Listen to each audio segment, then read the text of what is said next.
Mula kay Sir Pao PH, China bait-baitan daw porket may US Navy. Nabahagang buntot di nakapalag, no? Alamin natin mga tol kung ano tong balitang to mula kay Sir Pao PH. So huwag niyong kakalimutan mag-subscribe sa kanyang YouTube channel mga tol. Ito ang channel ni Sir Pao PH. Ayan, nakalagay po ang link sa ibaba nitong videong to, yung videong panonoorin natin.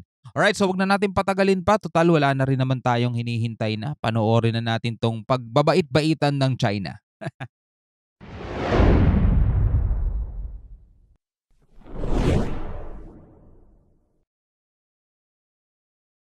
Araw ng Martes nang i-anunsyo ni Pangulong Bongbong Marcos ang pagsisimula ng panibagong Joint Sea Patrol ng Pilipinas kasama ang United States sa West Philippine Sea. Ang mga Joint Maritime and Air Patrol na isinasagawa sa ating bansa ay kabilang sa layunin ng ating Pangulo na maprotektahan ng ating mga teritoryo at karapatan sa West Philippine Sea. Kagaya nga ng sabi ng ating Pangulo, "We will not give even a square inch of our territory." Tatlong araw nagaganapin ang Joint Maritime and Air Patrol na ito sa ating bansa kasama ang Amerika. At ngayong araw ng Huwebes nga ang pinakahuli sa schedule.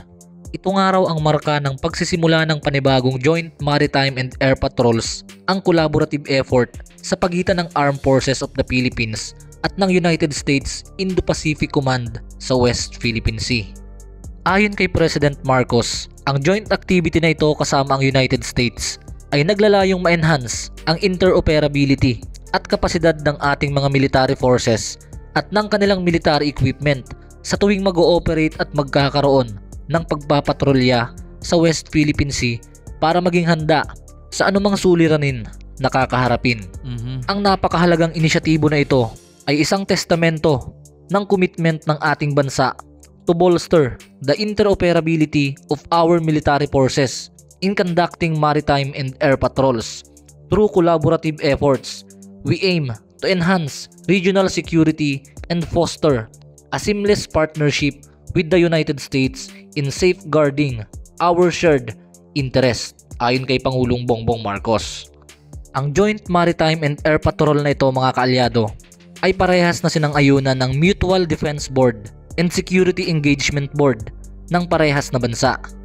Ang aktibidad na ito mga kaalyado ay bunga ng pagpapahayag ni Pangulong Bongbong Marcos ng kanyang saloobin sa isang forum na ginanap sa Hawaii kung saan binanggit nito na ang sitwasyon sa South China Sea ay mas lalong lumala kesa sa dati. Ayon kay PBBM, ang mga kasunduan ng ating bansa sa China ay tila walang progreso kasi nga naman mga kaalyado hindi nakikinig sa anumang kasunduan ng China. Basta ang para sa kanila ang buong South China Sea. Yan. Paano nga naman magkakaroon ng progreso kung ganun mga tol? Diba? Unang-una, ayaw sumunod sa batas ng China. Diba? Ayaw nila sumunod sa batas. Ang tanging kinikilala lang nilang batas, yung kanila. Yung batas lang ng China. Pero international law na dapat papagitna, diba? Yan dapat ang susundin para magkaroon ng kapayapaan dyan. Diba? Ayaw nilang sundin, ayaw nilang kilalanin. Yung UNCLOS, kahit permado nila, diba? Nagsabi na etong Pilipinas, etong 200 nautical miles na to, pasok sa EEZ o Exclusive Economic Zone ng Pilipinas. Sila ang may sovereign rights dyan. Ayaw din nilang irespeto mga tol. Paano magkakaroon ng kapayapaan dyan kung yung bansa ng Czechia, itong bansang Czechia na to mga tol, walang respeto. Diba? Respect. Wala silang ganun. Hindi nila alam yung salitang yon. Wala atang ganong salita sa kanila. Ang gusto nila, kamkamin lang lahat ng gusto nila yung buong South China Sea, yung buong karagatan na yon. 'Di ba? Doon mo pa lang makikita nung gumawa sila ng imaginary line nila, yung 10-dash line nila, 'di ba? Doon pa lang makikita mo kung gaano sila kaganid mga tol. Wala silang pakialam doon sa mga bansang masasagasaan nila. Wala silang pakialam doon. Basta ang gusto nila kanila yung kabuuan na yon. So paano matitigil ang tension diyan kung ganun ang mentalidad ng bansang 'yan? Kaya sa halip, tinatrabaho na lang ng pamahalaan ng Pilipinas ang Code of Conduct sa mga kalapit nating bansa sa Association of Southeast Asian Nation na may mga kaparehong conflicting claims sa South China Sea. Sang-ayon ako sa ginagawa ng ating Pangulo dahil alam niya na kung sa China lang palagi makikipag-usap tungkol sa territorial dispute na ito, wala talagang mangyayari. kaya gumagawa siya ng ibang paraan para masolusyonan at matapos na ang problema. Samantala, dako na tayo mga kaalyado sa second day ng Joint Maritime and Air Patrol na ginanap sa West Philippine Sea kahapon, kung saan may namataan na namang mga Chinese aircraft at Chinese vessel sa vicinity ng West Philippine Sea. Ang sabi dito mga kaalyado, habang isinasagawa ang operasyon ng Joint Maritime Patrol ng Pilipinas at United States sa West Philippine Sea kahapon, ay tila nanunood at nagmamatsyag naman ang isang Chinese Navy guided missile frigate at surveillance plane ng People's Liberation Army Navy ng China. Hais. Nagagalit nga sila dahil dun sa maritime patrol na yan Sinabotahe daw sila ng Pilipinas no? Talaga nababad trip sila mga tol, pero wala sila nagawa. Hindi sila nakapag-radio challenge, hindi sila humarang.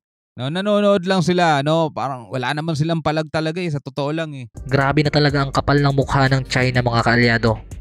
Sa tuwi na lang na magkakaroon ng operasyon ang ating bansa sa West Philippine Sea, hindi pa pwedeng mawalan ng presensya ng China. Palagi na lang yan. Parang ipinapakita nila na bantay sarado nila ang kilos ng ating bansa sa sarili nating teritoryo. Siguro kung normal na araw lang yun mga kaalyado na naisipan lang magpatrolya ng AFP sa West Philippine Sea at walang kasamang United States, sigurado haharasin yun ng PLA Navy. Malamang. Sigurado ako dyan mga kaalyado. Grabe na talaga tong mga pinsan ko na to. Dapat ito mekos-mekos na ng basuka sa gitna ng karagatan. Oo nga no, Sir Pau. Yung yung Pau mo Pau. Para kang Chinese din Habang isinasagawa ang Joint Maritime Patrol ng Pilipinas at United States, ay nagkakandak din ang US Navy P-8A Poseidon aircraft ng surveillance sa taas na 1,000 talampakan sa ibabaw ng Philippine Navy BRP Conrado Yap at US Navy USS Gabriel Gifford. At dito ay namataan ng surveillance aircraft ang People's Liberation Army Navy Jiangkai-2 frigate and Shaanxi Y-9 surveillance aircraft na nag-ooperate din sa vicinity ng West Philippine Sea na pasok sa exclusive economic zone ng ating bansa. Matatandaan mga kaalyado na ang P-8A Poseidon aircraft ang nagsisilbing eye in the sky ng Pilipinas sa mga nagdaang operasyon natin sa West Philippine Sea, kabilang ang resupply mission sa BRP Sierra Madre. At itong surveillance aircraft din na ito ang palaging nakakakuha ng mga footage sa pangaharas at pangaabusong ginagawa ng China sa mga Philippine vessel. At dyan din bad trip si Senator Robin Hood, no? Bad trip dyan si Senator Robin Hood. Bakit daw may ganun? Sinabi dito na wala namang naganap na radio challenge at iba pang agresibong aksyon na kadalasang ginagawa ng China sa tuwing magkakandak ng resupply mission ang Pilipinas. Namataan ang Jiangkai-2 frigate 5 nautical miles mula sa USS Gifford at ang surveillance plane ng China na tila nagmamasid sa air and naval assets ng Pilipinas at Amerika. Sus, pakitang demonyo lang yan mga kupal na yan mga kaalyado. Dahil alam nilang kasama ang Amerika sa operasyon na ito. At dahil takot nga ang China sa Amerika, kaya bait-baitan ng mga kupal. Ganyan lang naman pala. Easy lang Sir Pau. Easy lang. Relax lang. Lagi ang trabaho ng China, bantay sa lakay sa Pilipinas. Pag nag-iisa, sa kanila babanat-banatan at haharasin. Ayon sa Mission Commander ng US Navy P-8A Maritime Patrol Aircraft na si Lieutenant Commander Tim Klein, nothing unusual. Both parties conducted themselves safely and professionally and normally. Bagamat nakahanda rin ang Amerika sa anumang contingency na maaaring mangyari. At saka bago pa man ganapin ang Joint Maritime Patrol na ito, ay agad nang nilinaw ni Pangulong Bongbong Marcos na itong gagawing operasyon ay hindi pagpapakita ng puwersa at sa halip ay pagpapakita lamang ng closer military ties sa pagitan ng Pilipinas at United States sa kalagitnaan ng lumalalang tensyon sa China. Dagdag naman ni Armed Forces of the Philippines spokesperson Colonel Medel Aguilar na hindi intensyon ng operasyon na ito na magpakita ng puwersa sa kahit na sino mang bansa at hindi nito layunin na i-escalate o palalain ng tensyon. Ang mga aksyon na ito at intensyon ay accordance sa international law and convention. We hope that China will also abide by international law and conventions that promote peaceful settlement of the conflict and the same convention that regulates their behavior at sea. At ang naging reaksyon naman ni Chinese Foreign Ministry spokesperson Mao Ning kaugnay ng naganap na Joint Maritime Patrol kahapon. Sinabi nito na China has stated its position to the Philippines and the United States. The Joint Patrol must not hurt China's territorial sovereignty and maritime rights and interest. Ang problema, hindi nga nila soberanya yun eh.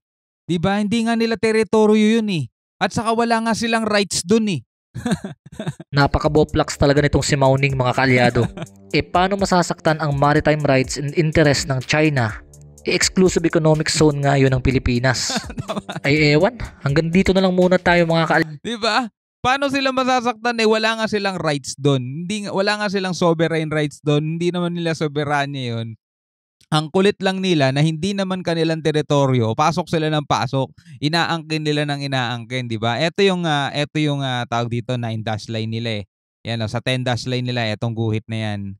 Yan, ganyang kalaki yung sinasakop nila. Saka nakakita, mga tol, isang buong bansa, etong karagatan na to sa gitna, na pag may may-ari din ng mga bansang nakapalibot dito, mga tol. Diba? Ang gusto nila, etong guhit na yan, etong light blue na yan, kanila yan, yung buong yan. Ito, 200 nautical miles ng West Philippine Sea, pati yan, inaangkin nila, mga tol. Ang kulit din, diba? So, kitang-kita nyo, mga tol, daldal na sila ng daldal dyan. Kapag walang kasama ang Pilipinas at Pilipinas lang ang nagpapatrol dyan, tatabihan nila yan, gigilidan nila yan, aharangin nila yan, nire-radio challenge nila yan, ganun sila. Pero kapag may kasamang malakas na bansa to, nood lang muna tayo. Tapos pagkatapos, saka tayo magpe-press release. Umaalma tayo sa ginagawa nila. Ganun, mga tol. O ikaw, bilang isang Pilipino, ano masasabi mo, mga kapatid, dito sa videong napanood natin? No? Gaano ba talaga ka-coops itong bansang to, mga tol? Ayan, no? Tingnan mo naman kung gaano kalaki yung portion claimed by China. Hanggang dito. Pero ito yung China, no? Hanggang dito kiniklaim nila, mga tol. Gaano kalayo yan, no? Kasyang-kasya na Pilipinas dito. Kasyang-kasya na Pilipinas dito eh. Grabe, no? Hanggang sa muli, mga kapatid. Ako nga pala si Shobaldi. Peace out.